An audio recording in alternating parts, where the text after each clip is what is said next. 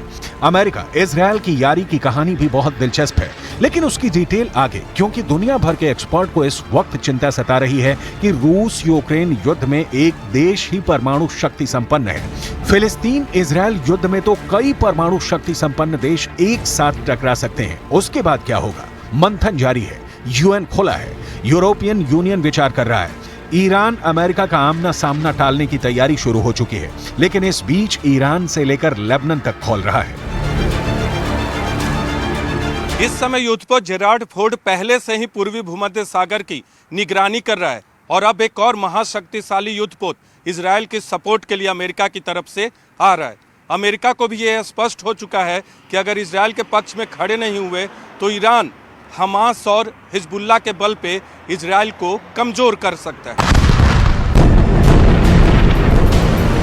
America ने भूमध्य सागर में अपना एयरक्राफ्ट कैरियर भेजकर हमास आतंकवादी समूह के समर्थकों को एक मजबूत संदेश भेजा है और ये सुनिश्चित किया है कि संघर्ष गाजा से पश्चिम एशिया के अन्य हिस्सों तक न फैले। अमेरिका खुलकर फ्रंट पर खेल रहा है और ईरान के राष्ट्रपति इब्राहिम रईसी भी पीछे नहीं है। कहा जा रहा है कि अमेरिका इजरायल और सऊदी अरब के बीच दोस्ताना संबंध स्थापित कर ईरान को अलग थलग करना चाहता था। ईरान इस वक्त जिस हमास के समर्थन में उतरा है उसकी आवाज बंद करना चाहता था, लेकिन इस बीच ईरान ने खेल खत्म कर दिया। हमास ने इजरायल को घर में घुसकर मारा और अब इजरायल हमास को उसके घर में घुसकर मार रहा है। अमेरिका इस काम में इजरायल के साथ खड़ा है। अमेरिका के रक्षा मंत्रालय का कहना है कि हिजबुल्लाह या ईरान को हमास से हाथ मिलाने से रोकने के लिए अमेरिका ने दूसरा युद्धपोत भेजने का फैसला किया है। दूसरा परमाणु संचालित युद्धपोत भेजकर अमेरिका ने हमास आतंकवादी समूह के समर्थकों को एक मजबूत संदेश भेजा है और यह सुनिश्चित किया है कि यह संघर्ष गाजा से पश्चिम एशिया के अन्य हिस्सों तक न फैले। अमेरिका युद्ध रोकने की कोशिश कर रहा है या युद्ध भड़काने की सूरत में इजरायल के समर्थन के बहाने ईरान को हमेशा के लिए खामोश करना चाहता है। ये तो एकदम सीधी सी बात है। जो 2 एयरक्राफ्ट कैरियर अमेरिका ने इजराइल भेजे हैं, भूमध्य सागर में उनकी तैनाती युद्ध वाली कहानी ही बयां करती है। अब हम आपको बताते हैं जिनमें से एक आइजनहावर एयरक्राफ्ट कैरियर परमाणु ऊर्जा से ये लैस है, मतलब यूएसएस आइजनहावर परमाणु ऊर्जा से लैस है, 3D रडार से लैस इसकी जंगी जहाज में टारगेट को इंटरसेप्ट करके नष्ट करने की क्षमता रखता है। इसकी ऊंचाई है 244 फीट यानी 74 मीटर। इसकी रफ्तार 56 किलोमीटर प्रति घंटा है। आइजनहावर पर एडवांस फाइटर तैनात हैं। इस पर 56 फाइटर जेट और हेलीकॉप्टर तैनात किए जा सकते हैं। ये इसकी क्षमता है। इसी के साथ में ये वही वॉरशिप है जिसने खाड़ी युद्ध में अहम भूमिका निभाई थी। आइजनहावर में 1977 से अमेरिका नौसेना में है, तो आप समझ गए होंगे कि कितना महत्वपूर्ण है ये एयरक्राफ्ट कैरियर जो अमेरिका की ओर से भेजा गया है। अमेरिका के पास दुनिया का सबसे शक्तिशाली नौसैनिक बेड़ा है। अमेरिका इसकी ताकत का एहसास पूरी दुनिया को कराता रहा है। इजरायल के साथ अमेरिका के खड़ा नहीं होने की दशा में इजरायल का अस्तित्व बच पाएगा कहना मुश्किल है, क्योंकि इजरायल पर ईरान जैसे देशों की गिद्ध दृष्टि जमी रहती है। ईरान जैसे देश अब तक कबूल नहीं कर पाए हैं कि अरबों के बीच एक यहूदी देश बसा है। यही कारण है कि हमास और हिजबुल्लाह जैसे संगठनों को खाद पानी देकर ईरान उन्हें पालता रहा है और यही वजह है कि अब अमेरिका अपनी हैसियत दिखा रहा है।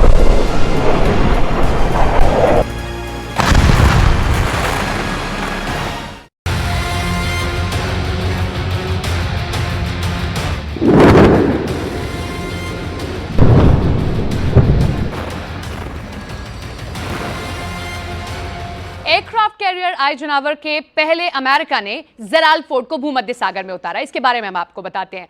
परमाणु ऊर्जा से चलने वाला जेराल्ड फोर्ड 76 मीटर ऊंचा है। इस तरह इसकी ऊंचाई दिल्ली के कुतुब मीनार की 73 मीटर से ऊंचाई से भी ज्यादा है। अब आप अंदाजा लगाइए कितना ऊंचाई रहा है।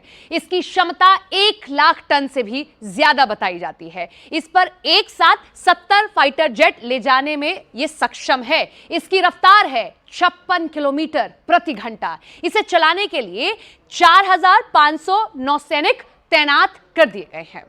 एयरक्राफ्ट कैरियर आइजनहावर और जेराल्ड फोर्ड दोनों वॉरशिप परमाणु शक्ति से संचालित है और क्षेत्र में किसी भी प्रमुख शक्ति से मुकाबला करने के लिए भूमि पर हमला करने वाली मिसाइलों और F-18 लड़ाकू विमानों में सैन्य शक्ति रखते हैं। अमेरिका को डर है कि ईरान ने अगर इजरायल के पड़ोसी दुश्मन देशों को इजरायल के खिलाफ जंग के लिए उकसा दिया तो हालात बहुत बिगड़ जाएंगे और बहुत बड़े पैमाने पर तबाही मचेगी। इसलिए अमेरिका हमास इजरायल युद्ध के पहले दिन से एक्टिव है। अमेरिका के रक्षा मंत्री लॉयड ऑस्टिन ने कहा है कि स्ट्राइक ग्रुप को आदेश दिया है कि वो भूमध्य सागर में उत्तर में अपनी पोजीशन ले ताकि इस युद्ध को बढ़ने से रोका जा सके। इजरायल युद्ध नहीं फैलने से रोकने की बातों के बीच समंदर और आकाश दोनों में सुपर एक्टिव है। इजरायल गाजा को मिट्टी में मिला रहा है और अमेरिका समंदर और आसमान से उसकी निगरानी कर रहा है। समंदर में इजरायल को अमेरिका का सपोर्ट दिखा, अब आसमान में देखिए। यूएस एयरफोर्स सेंट्रल ने मध्य पूर्व क्षेत्र में F-15E लड़ाकू जेट और A-10 ग्राउंड अटैक जेट की तैनाती की घोषणा की है। यूएस सेंट्रल कमांड के एक सोशल मीडिया पोस्ट में कहा गया है कि A-10 इस क्षेत्र में पहले से मौजूद विमान के एक अन्य स्क्वाड्रन में शामिल होगा। अमेरिकी वायुसेना ने क्षेत्र में F-15, F-16 और A-10 लड़ाकू विमानों के स्क्वाड्रन की तैनाती की घोषणा की थी। अमेरिकी बल की स्थिति में वृद्धि इजरायल की सुरक्षा के लिए संयुक्त राज्य अमेरिका की दृढ़ प्रतिबद्धता और इस युद्ध को बढ़ाने की कोशिश करने वाले किसी भी राज्य या गैर राज्य को रोकने के हमारे संकल्प का संकेत है। इजरायल कहां जाकर रुकेगा और अमेरिका ईरान या हिजबुल्लाह को कब तक रोक पाने में कामयाब होगा, इस पर फिलहाल मंथन ही किया जा सकता है, क्योंकि कम से कम अभी तो कोई पक्ष रोकने वाला नहीं दिख रहा है। ईरान और अमेरिका के हित इजरायल और फिलिस्तीन के मुद्दे पर आकर अटक गया है। अमेरिका के प्रतिबंध से बौखलाया ईरान चाहता है कि वो अमेरिका को अपनी ताकत का एहसास कराए, जिसके पास परमाणु बम भी है और बेहतरीन ड्रोन भी। ईरान को यह भी लगता है कि अगर वो इस युद्ध में कूदता है तो अरब देशों के अलावा चीन और रूस भी उसका साथ देंगे। ये सही है कि ईरान अमेरिका से टकराया तो जंग होगी, वो रूस यूक्रेन महायुद्ध से भी बड़ा, विनाशक और मौतों वाली होगी। लेकिन इसके बीच का सच है कि दोनों युद्ध भड़का रहे हैं। ईरान हमास या हिजबुल्लाह का साथ नहीं छोड़ सकता, तो अमेरिका भी इजरायल को धोखा नहीं दे सकता। अभी उसके 2 युद्धपोत ही समंदर में उतरे हैं। जरूरत पड़ी तो अमेरिका भूमध्य सागर को अपनी नौसैनिक शक्ति से मत देगा, लेकिन समस्या ये है कि ईरान अपना परमाणु बम लेकर सिर्फ इतराता रहेगा, या इजरायल के अंत के लिए ईरान के राष्ट्रपति इब्राहिम रईसी भी कोई बड़ा फैसला ले सकते हैं। वहीं इजरायल और हमास के बीच चल रहे जंग के बीच फिलिस्तीनियों के साथ एकजुटता दिखाने के लिए पाकिस्तान के कराची में हजारों लोगों ने रैली निकाली और इजरायल के खिलाफ जमकर नारे लगाए। कराची की सड़कों पर प्रदर्शनकारियों का ही कब्जा दिखाई दिया। सड़कों पर पैर रखने तक की जगह नहीं थी। सड़क पर उतरे लोगों ने फिलिस्तीन को समर्थन देने के लिए उसके झंडे के साथ प्रदर्शन किया और एकजुटता दिखाते हुए नारेबाजी की। कराची में निकाली गई उस रैली में न सिर्फ पुरुषों ने हिस्सा लिया, बल्कि महिलाएं भी उसमें शामिल दिखाई दी। हमास और इजरायल के बीच जब से जंग शुरू हुई है, तब से कई मुस्लिम देश फिलिस्तीन के समर्थन में लगातार रैली निकाल रहे हैं। हमास और इजरायल के बीच जारी जंग से तेल अवीव के लोग खौफ में भर गए, क्योंकि हमास लगातार इजरायल के लोगों को निशाना बना रहा है। और इसलिए लोग घरों से निकलने से पहले 100 बार सोच रहे हैं, क्योंकि बाहर निकलने के बाद दोबारा घर तक सुरक्षित वापसी हो पाएगी, इसकी कोई गारंटी नहीं है। वहाँ की एक महिला ने अपना दर्द बयां करते हुए हमास के खौफ की कहानी सुनाई। उसके मुताबिक उसकी बेटी बाहर एक पार्टी में गई थी, लेकिन वो वापस घर नहीं पहुंची। Rockets are falling on us now, mommy. We don't know what to do. It's an open space. Hamas के ठिकानों पर इजरायल की सेना लगातार भीषण हमले कर रही है, लेकिन इसके बावजूद हमास पीछे हटने की बजाय इजरायल के लोगों को निशाना बना रहा है। उधर इजरायल और हमास के बीच जंग जारी है, लेकिन इसी बीच उत्तर प्रदेश के लखीमपुर खीरी से चौंका देने वाला एक मामला सामने आया।